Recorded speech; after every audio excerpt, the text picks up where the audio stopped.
Hello guys, आज हम start करने वाले अपने बीएससी थर्ड सेमेस्टर मैथमेटिक्स की एक और नई क्लास। आज हम पढ़ने वाले हमारी बुक सेकंड हमारा चैप्टर फोरियर ट्रांसफॉर्म की एक और नई वीडियो। मुझे पता है बीच में एक दिन आपकी वीडियो नहीं आई थी, उससे पहले संडे था, उस दिन आपकी आती नहीं है। रीज़न ये था कि भाई मेरी तबीयत बहुत ख़राब थी, मेरी हिम्मत नहीं थी बिल्कुल भी कि मैं आपके लिए वीडियो बनाऊँ और फिर पोस्ट कर पाऊँ। अभी भी आप लोगों को लग रहा होगा मेरी आवाज़ अच्छे से नहीं निकल रही है, तो थोड़ा सा एडजस्ट कर लेना, क्योंकि अभी भी मेरी तबीयत पूरी तरह से ठीक नहीं है। बट ये है आप लोगों के एग्जाम की वजह से कि 1-2 महीने बाद एग्जाम है, 2 महीने बाद एग्जाम है, तो इसलिए मैं वीडियो बना रही हूँ। तो प्लीज़ ध्यान से देखना, क्योंकि आज हम ना नई एक्सरसाइज के लिए टॉपिक का डिस्कशन करने वाले, उसमें फॉर्मूला डिस्कस करेंगे, कुछ आज फॉर्मूला ही करेंगे। तो आप प्लीज़ अच्छे से उन फॉर्मूलाज को, डेफिनेशंस को अच्छे से देख लेना। तो चलिए चलते हैं। फर्स्टली आज हम पढ़ने वाले हैं हमारा फोरियर ट्रांसफॉर्म और कॉम्प्लेक्स फोरियर ट्रांसफॉर्म। इसमें फॉर्मूले 3 इंपॉर्टेंट होंगे, वैसे 3 ही इंपॉर्टेंट है। मोस्टली फॉर्मूले जो है, मतलब मोस्टली क्वेश्चन आपको इन तीनों फॉर्मूले से आप कर लेंगे आराम से। बट ये है कि मेरी ड्यूटी से सारा कराना, कुछ रहना नहीं चाहिए, तो इसलिए मैं करा दूंगी। बट हाँ, वो 3 फॉर्मूले मैं आपको अभी बता दूंगी कौन से ज़्यादा मोस्ट इंपॉर्टेंट है। फर्स्टली हमारा तो ये वाला फॉर्मूला होगा मोस्ट इंपॉर्टेंट, एक फोरियर साइन ट्रांसफॉर्म, एक फोरियर कोसाइन ट्रांसफॉर्म। ये है हमारा फोरियर ट्रांसफॉर्म। ये 3 फॉर्मूले हैं। इसमें टेंशन लेने की बात नहीं है कि हमें पता कैसे चलेगा कि हमें तीनों में से कौन सा लगाना है। उसमें आपको क्वेश्चन में गिवन होगा कि आपको फोरियर ट्रांसफॉर्म लगाना है, फोरियर साइन ट्रांसफॉर्म या फिर कोसाइन ट्रांसफॉर्म, वो ऑलरेडी गिवन होगा, तो उसकी टेंशन लेने की जरूरत है नहीं। तो चलिए अब आगे चलते हैं। आगे क्या आने वाला है वो देखेंगे। फर्स्टली पढ़ेंगे हम फोरियर ट्रांसफॉर्म। इसमें क्या होगा, इसमें हमारी काफ़ी सारी इंपॉर्टेंट चीज़ें होने वाली है, तो अब उसे देखेंगे। तो चलिए चलते हैं। फोरियर ट्रांसफॉर्म में क्या, फोरियर ट्रांसफॉर्म का आपको फॉर्मूला यहाँ पे लिखा है, इसी चीज को यहाँ पे हमने एक्सप्लेन कर रखा है कि लिमिट ये है, ये और कुछ नहीं है इसमें। फर्स्टली क्या है, let f x be the function defined on minus infinite to plus infinite. यानी कि हमारा एक फंक्शन एफ एक्स है जिसे हमने हमारे माइनस इनफाइनाइट से प्लस इनफाइनाइट तक डिफाइन कर रखा है, and be piecewise continuous in each finite partial interval. जरूरी नहीं है आपकी लिमिट माइनस इनफाइनाइट, मतलब होगी तो माइनस इनफाइनाइट से इनफाइनाइट तक ही, बट उसमें ब्रेक हो सकते हैं। जैसे कि वो कहते हैं पहले फर्स्टली माइनस इनफाइनाइट से 1 तक, या फिर 0 तक, या फिर 2 तक, फिर 2 से इनफाइनाइट तक, या फिर बीच में एक और ब्रेक दे 2 से 10, फिर इनफाइनाइट तक। इस तरह के आपके ब्रेक होंगे, बट हाँ वो कंटिन्यूअस होगा, ये बात जरूरी है यहाँ पे। Partial interval and absolutely integral in minus infinite, then ये हमारा फॉर्मूला गिवन है। Function of F x is equal to 1 by under root 2 pi, then limit minus infinite से प्लस इनफाइनाइट ई की power minus i p x f x d x function of x. यहाँ पे जो आपकी term है, ये वाली term, इसे आपको एक से 2 क्वेश्चन अपने अकॉर्डिंग मॉडिफाई करना होगा, अपने अकॉर्डिंग थोड़े बहुत चेंज करने को। स्पेशल क्वेश्चन है, वो स्टार्टिंग में ही मैं करा दूंगी, तो आप उन्हें अच्छे से देख लेना।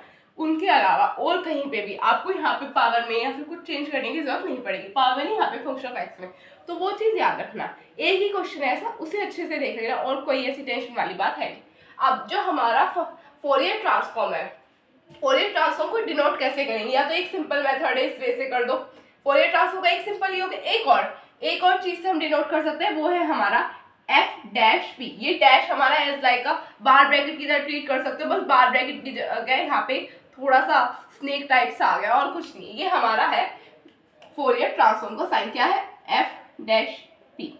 ये हमारा फोरियर ट्रांसफॉर्म का साइन। अगर आपको फंक्शन ऑफ एफ एक्स नहीं लिखना, फोरियर सॉरी फंक्शन नहीं, Fourier transform function of x, तो आप वहां पे इस तरह से इसको डिनोट कर सकते हैं। ये बात समझ में आ गई होगी। अब जो हमारा फंक्शन ऑफ एक्स होता है वो कहाँ से आता है, अगर हम हमारे फोरियर ट्रांसफॉर्म, अगर हमारे जो फोरियर ट्रांसफॉर्म इसका इनवर्स निकाले, तो हमें हमारा फंक्शन ऑफ एक्स मिल जाएगा। इतनी बात ये यहाँ पे लिखी हुई है, और कुछ नहीं है। अभी आप लोगों को लग रहा होगा कि भाई आवाज में कुछ ना कुछ गड़बड़ है, क्योंकि मुझे कोल्ड है भाई, शुक्र बना छींक नहीं आ रही, और वैसे दिक्कत नहीं है, ठीक है ना, कि आप लोगों की वजह से मैं वीडियो बना रही हूँ, नहीं तो 1 से 2 दिन और भी नहीं बनाने वाले थे, क्योंकि अभी हिम्मत नहीं है मेरी बिल्कुल भी, मैं कर नहीं पाऊंगी। फिर एडिटिंग करनी पड़ती वीडियो की, वो मैं बिल्कुल भी करती नहीं। आप लोगों को पता है कि भाई बीच बीच में से काटो, छींक आ रही है तो काटो, वो मैं नहीं करती, ठीक है।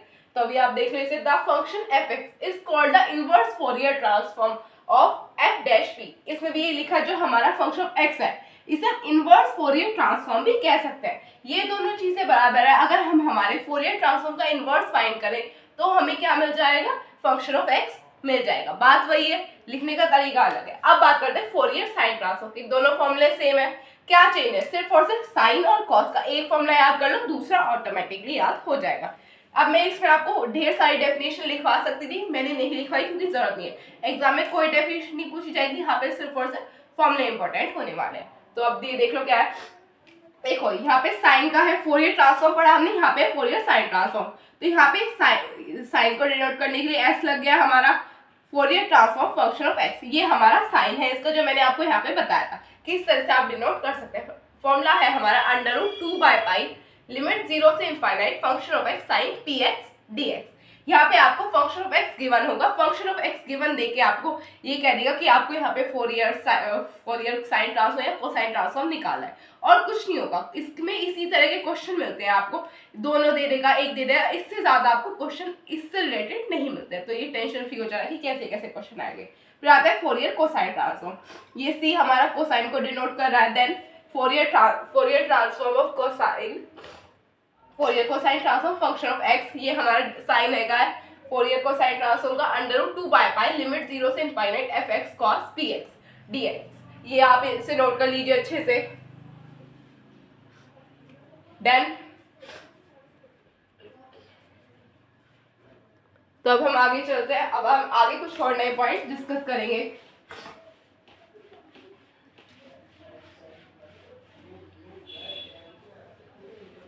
अब हम आगे अपने कुछ और नए पॉइंट डिस्कस करने वाले हैं, जो 1 से 2 पॉइंट इंपॉर्टेंट होंगे, तो प्लीज उन्हें अच्छे से देखना। तो चलिए चलते हैं।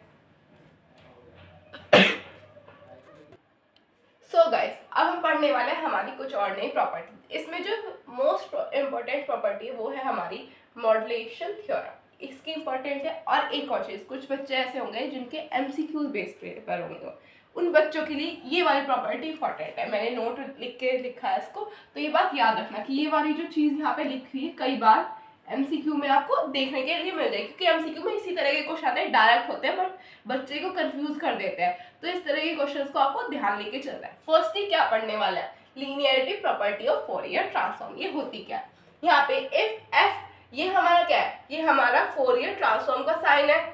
आप इसे Fourier transform function of x की तरह भी लिख सकते हैं, यही है।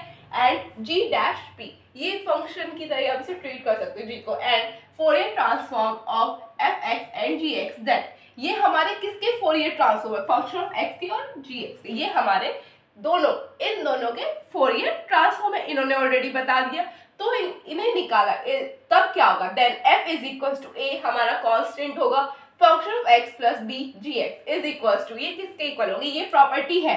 इसका वैसे आपको यूज करने को शायद ही कहीं मिलेगा, बट हाँ अगर मिल जाए तो उसके लिए आपको पता होना चाहिए कि कहाँ यूज होगा, कैसे यूज होगा, मैं क्वेश्चन कराऊंगी।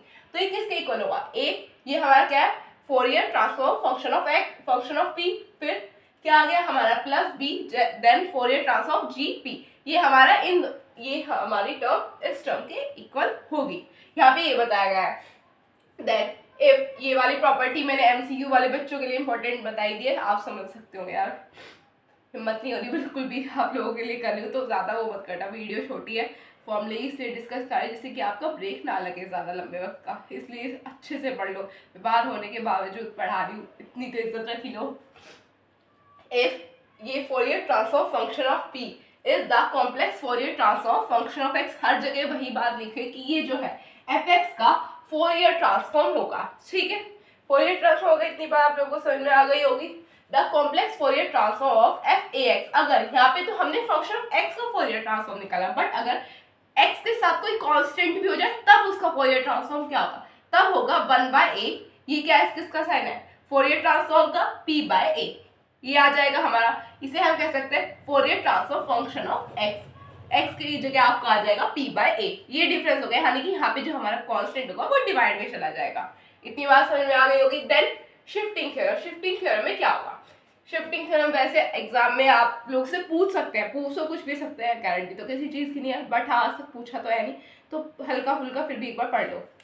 शिफ्टिंग थ्योरम क्या होते हैं, if Fourier transform function of p is the complex Fourier transform of f(x), वही सेम चीज इसका ये फोरियर ट्रांसफॉर्म होगा। Then the complex Fourier transform of function of x - a is, यानी कि यहाँ पे अभी तक हमने पढ़ा कि अगर मल्टीप्लाई में होगी, यानी कि x के साथ, यानी कि अगर हमें फंक्शन ऑफ ए एक्स का फोरियर ट्रांसफॉर्म निकालना हो, यानी कि x के साथ कोई कांस्टेंट टर्म हो, उसका क्या हो। यहाँ पे क्या है, अगर कोई माइनस हो, यानी कि x में से कुछ माइनस करे, तब उसका क्या होगा, तब वो होगा हमारा शिफ्टिंग थ्योरम में e की पावर आई पी ए, या ये हमारा Fourier transform of function of p। इसे हम इस तरह से डिनोट कर सकते हैं, ठीक है। देन आगे modulation theorem, if f dash p, यानी कि Fourier function of p is the complex Fourier transform of function of x। यहाँ पे ये लाइन सिमिलर है, अगर आपको ये याद है ना, इतना सा पोर्शन याद है, ये सेम लाइन आप हर क्वेश्चन में जितनी भी फोरियर वाली चीज है सब में सिमिलर है, बट आपको ये प्रॉपर्टी याद रखनी है। आप देन द कॉम्प्लेक्स ट्रांसफॉर्म ये उठा कर लिख दो, आपको पूरे नंबर दे देगा टीचर, अगर बाई चांस आ जाती है तो। ये उसके लिए वैसे मुश्किल है नहीं, बट हाँ अगर आ जाए तो। Then the Fourier transform of function of x cos ax is। अब इन्होंने कहा मॉड्यूलेशन थ्योरम क्या है, शिफ्टिंग थ्योरम तो हो गई, अगर कहीं पे माइनस ए दे रखा हो, x के साथ माइनस ए दे रखा हो कोई कांस्टेंट में फंक्शन ऑफ ए में, तब उसका हमारा फोरियर ट्रांसफॉर्म क्या होगा। शिफ्टिंग थ्योरम, शिफ्टिंग प्रॉपर्टी तो ये बताती है। देन मॉड्यूलेशन थ्योरम बताती है फंक्शन ऑफ x के साथ साथ cos ax दे रखा हो, तब उसका क्या होगा, तब होगा हमारा 1/2 Fourier transform function of p minus A, यानी कि इस प्रॉपर्टी में पहुंच गया, शिफ्टिंग प्रॉपर्टी में पहुंच गया, फिर इसको इसमें चेंज कर लेंगे तो इस तरह से आपका चलेगा, plus Fourier transform of function of p plus A. ये आपका फाइनल है, आप इसे नोट कर लीजिए। Done done.